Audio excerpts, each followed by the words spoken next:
माननीय अध्यक्ष महोदय, या ठिकाणी सन्माननीय सदस्य अमशा पाडवी यांनी नंदुरबार जिल्ह्यातील अक्कलकुवा आणि धडगाव तालुक्याच्या विद्युतीकरणाचा विषय मांडलाय।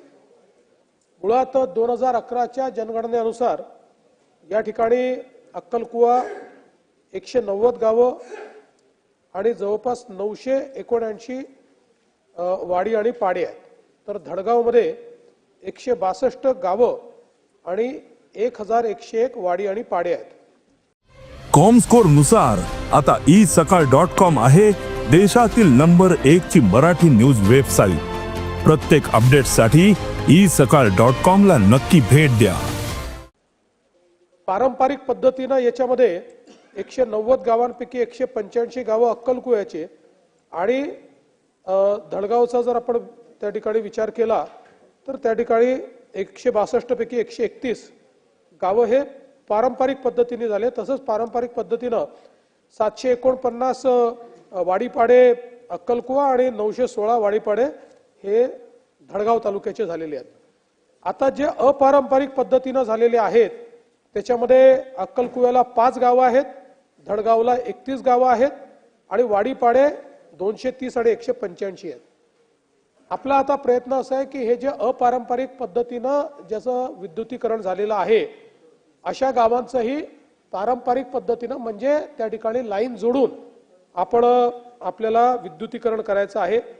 या संदर्भातला प्रस्ताव हा तयार करण्यात आलेला आहे। जवळपास 398 कोटीचा हा प्रस्ताव आहे जो तयार करण्यात आलेला आहे। काही पैसे याला मागच्या 2 वर्षांमध्ये आपण दिलेले आहेत। आता पीएम जनमन योजना आपल्याला प्राप्त झाली आहे, ज्या योजनेमध्ये आपल्याला यामध्ये पैसे प्राप्त होत आहेत। त्यामुळे आमचा प्रयत्न असा आहे की पुढच्या काळामध्ये हे जे अपारंपरिक जोडलेले जेवढे 2011च्या जनगणनेतले गावं आहेत हे सगळे गावं आणि वाडीपाडे याला आपण पूर्णपणे त्या ठिकाणी ग्रीड कनेक्टिव्हिटी किंवा विजेचं कनेक्शन हे देणार आहोत। याच्या व्यतिरिक्त 2011 नंतर देखील काही वाडीपाडे त्या ठिकाणी तयार झालेले आहेत, त्याचाही आपण नोंद घेतलेली आहे।